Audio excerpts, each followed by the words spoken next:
A Nation Interrupted, an alternate history novel. Written by Kevin Mcdonald. Narrated by Dylan Walker. Prologue. The year is 1862, in a world that very nearly was. And one of the most unsettling what-if reversals to American history. The Union Army is overrun at the Battle of Antietam. Left with no alternative, President Lincoln surrenders, and the Confederate States of America becomes an independent nation. It's a tragic twist that will produce dire, far-reaching ramifications. As the divided American nations move into the 20th century, slavery has long since been abolished. But in the summer of 1941, America faces another challenge, an existential challenge. Almost a century after the Civil War, the disastrous consequences of the Union defeat are threatening freedom on both sides of the Atlantic. The Second World War represents the defining event of the 20th century.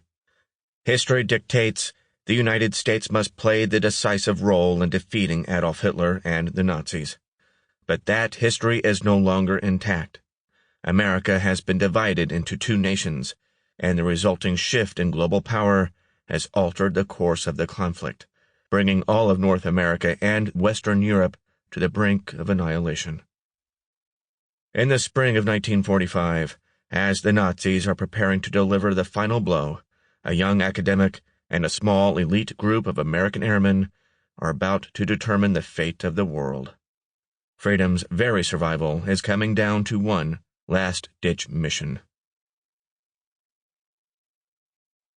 Chapter 1 13 September, 1862, 4 days before the Battle of Antietam. On this hazy morning in late summer, Barton Mitchell and his fellow Union soldiers temporarily halted to rest in a meadow.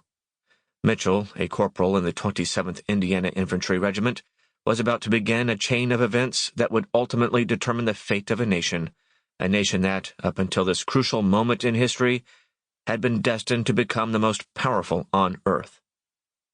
Recently the site of a Confederate encampment, the meadow in which the war-weary corporal lay sprawled, was a day's march south of Frederick, Maryland.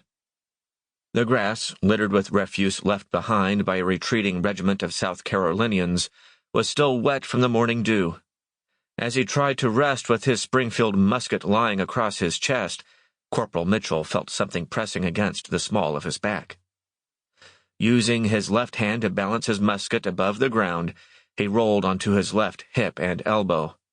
Mitchell reached behind his back with his right hand and removed the source of his discomfort. 3 Carolina tobacco cigars, bundled and wrapped in a soggy envelope. Energized by his good fortune, the corporal immediately sat up, placed his weapon on his lap, and unwrapped his prize. Discarding the envelope, Mitchell was pleased to find that all 3 of the stogies were still dry and intact. Offering one to his sergeant, who was reclining several feet away, Mitchell sprang to one knee. He rested the musket on his other knee and began rummaging through his pack, searching for his tin of matches. Sergeant John Bloss was happy to accept his junior benefactor's offer as he tucked the cigar into his woolen uniform jacket, faded and tattered from 18 months of continuous wear.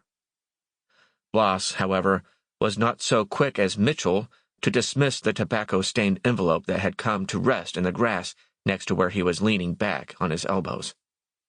Sitting up, Bloss surveyed the object of his curiosity.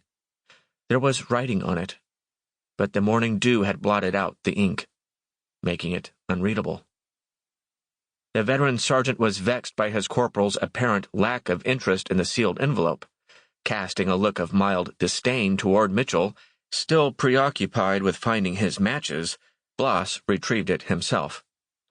Removing the bayonet from his musket, he used it to slit the lengthwise edge of the envelope.